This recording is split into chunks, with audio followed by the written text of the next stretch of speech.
Good day, everyone. I hope you're having a wonderful Saturday.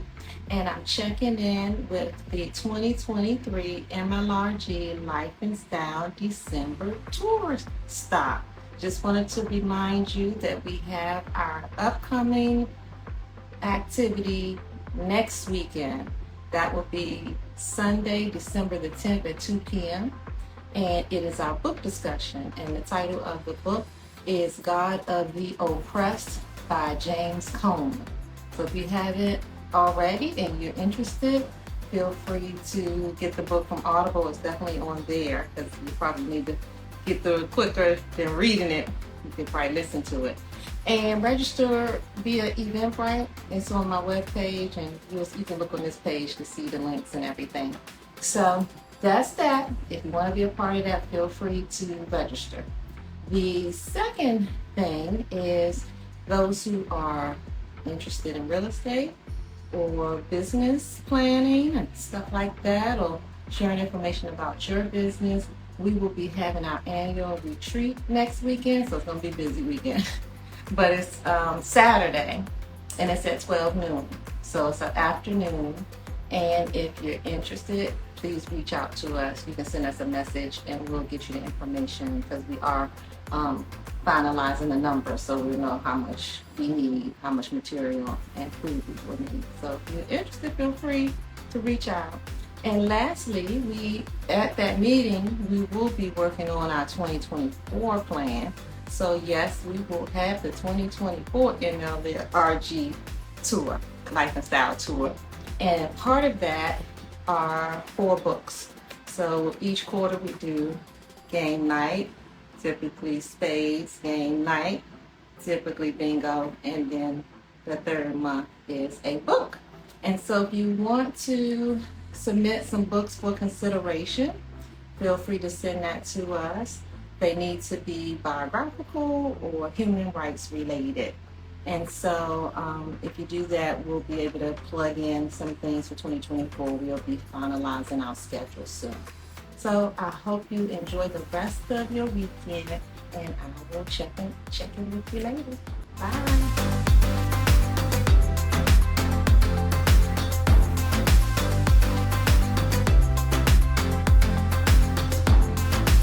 Good day, everyone. I hope you're having a wonderful Sunday. Today is the very last stop on the 2023 MLRG Life and Style tour stop. It's the tour. The last stop on the tour. So December is our book discussion, and the book is by James Cone, and it is God of the Oppressed. And so we have a few people already on the line today, and we're looking forward to having a very lively discussion. The book was quite interesting to me. I didn't know a lot about his work, and I was looking for some other stuff, and it came up, and I said, wow, I need to listen to this gentleman. This is really amazing. And so the more I looked, I realized he passed away in 2018, but his work, it lives on today. So I am going to, let's see if I can switch this around. And you can see our screen. You can see Betty, Denise, Dale. But I'm going to start out, if I can, I'm going to switch to the screen. Let's see if I can share my screen, you guys.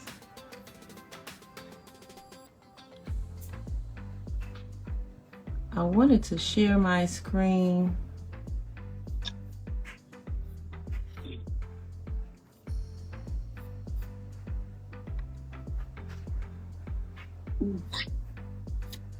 I forgot that I'm on a new version of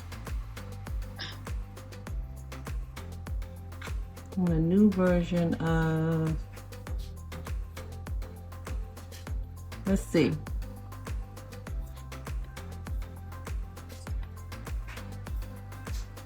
Okay, can you all see my screen? I'm gonna go to the video. Can you all see that? Yes, I can see it. Okay, we're gonna look just a little bit of this. What? this conversation.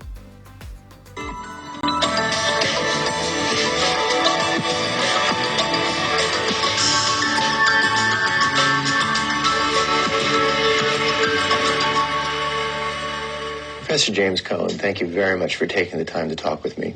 Thank you. What did you draw on to do your theology? As a professor, as an author? It was trying to bring together Martin Luther King Jr. It's black and the civil rights movement together with the Black Power movement, this symbol of being black in a white racist society. King interpreted the gospel in such a way in which the blackness of his identity was not at the center. Malcolm, a Muslim, rejected Christianity because it did not address his blackness. So I wanted to address my blackness, but yet at the same time, I was a Christian. I was born a Christian. I couldn't leave that. That faith was the center of my life.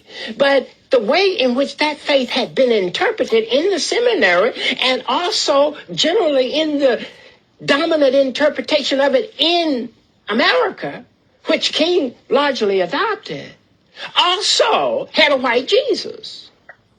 Now, how are you going to get a European white Jesus in Palestine? You can't get that. But with white theologians, you can get almost anything out of Jesus. So they had reinterpreted Jesus so he looked like them.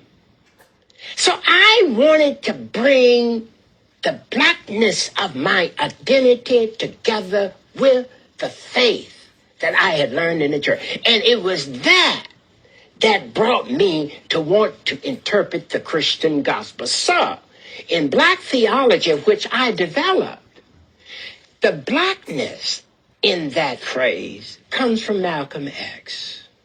The theology in it comes from Martin King.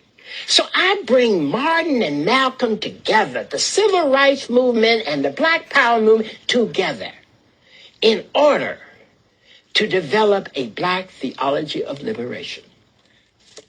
In our culture today, there are a number of prominent authors who say that religion is a primary cause of violence. In fact, it's almost too dangerous to be tolerated. Do you see a connection between religion and violence? I do see a connection between religion and violence, but I see that connection largely in terms of many people who are religious are the victims of violence, like black people. And they have used religion in order to respond to that violence. And that's what the civil rights movement was, using religion in order to empower poor black people to resist violence. But dominant religion is always explicitly violent against people who have no power. Any religion that's in the hands are the instruments of those who are in power, militarily, economically, and politically, and religiously. If they are the dominant group, like white people are in this country, religion is going to be violent. But that's true anywhere in the world. I've been around the world.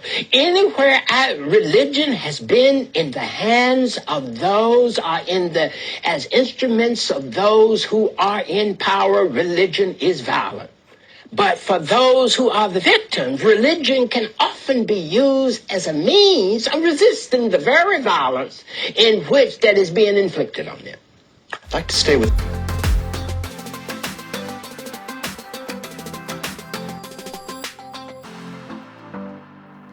Hey, we are back with the 2023 MLRG Life and Style December tour stop. This is the last stop on our tour for 2023, and it is a book discussion, and the book is God of the Oppressed by James Cohn.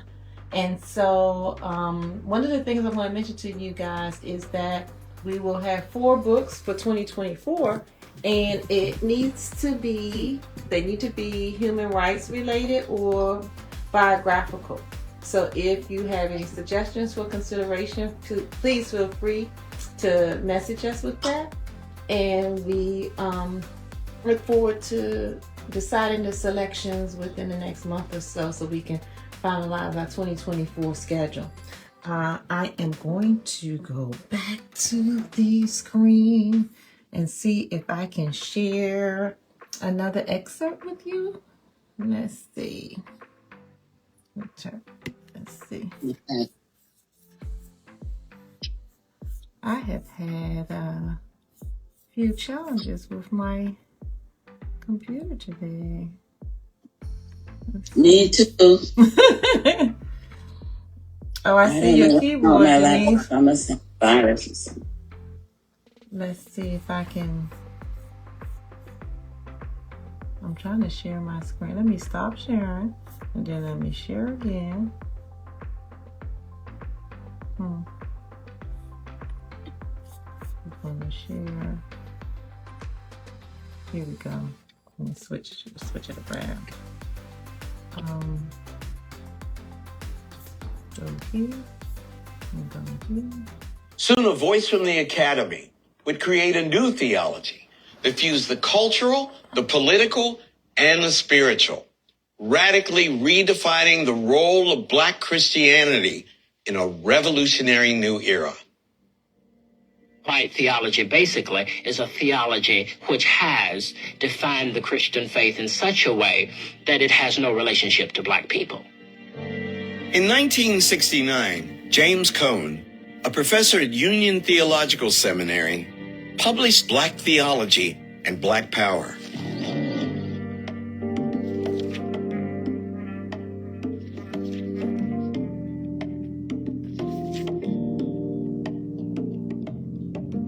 King's Witness is making its way into seminaries with James Cone, who's trying to figure out how to translate King's moral call to the nation and express it in a way that will speak to the rage of the moment.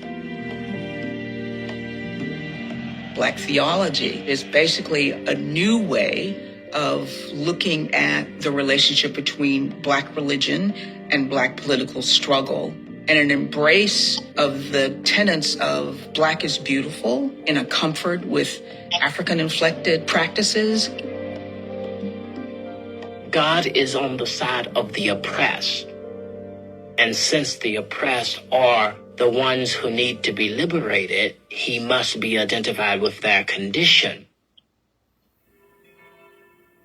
Cone argued that God was so intimately connected with struggle and against oppression that God, in effect, had been Black all along. He said that God's story is the Black story, and the Black story is God's story. Mm-hmm. And that, he said, is the Christian story. I said, Lord Jesus. I was ready to leave Christianity, because if I couldn't be Black and Christian, then I wasn't going to give up being Black. What I discovered when I discovered Dr. Cone's work was my own Black faith.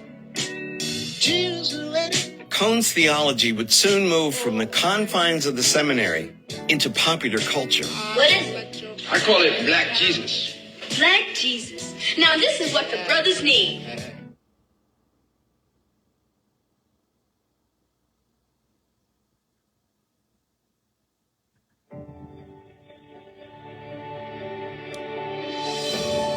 That was an excerpt from one of the videos that we're looking at as we discuss the work of Dr.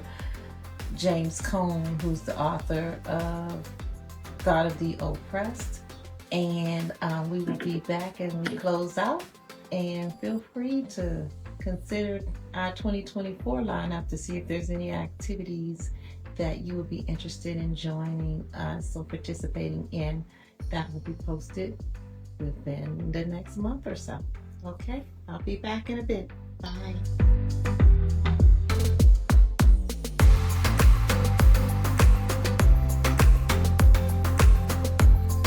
Hey, you guys. we are closing out for the evening. This is the last stop on the 2023 MLRG Life and Style Tour. It's been a fabulous year. We thank those who participated. We thank those who plan to be a part of our 2024 tour.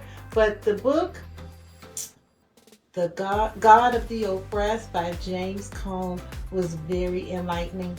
We were able to have a lively discussion, very informative. And I look forward to your suggestions for 2024 so that we can see what we're going to delve into in the new year.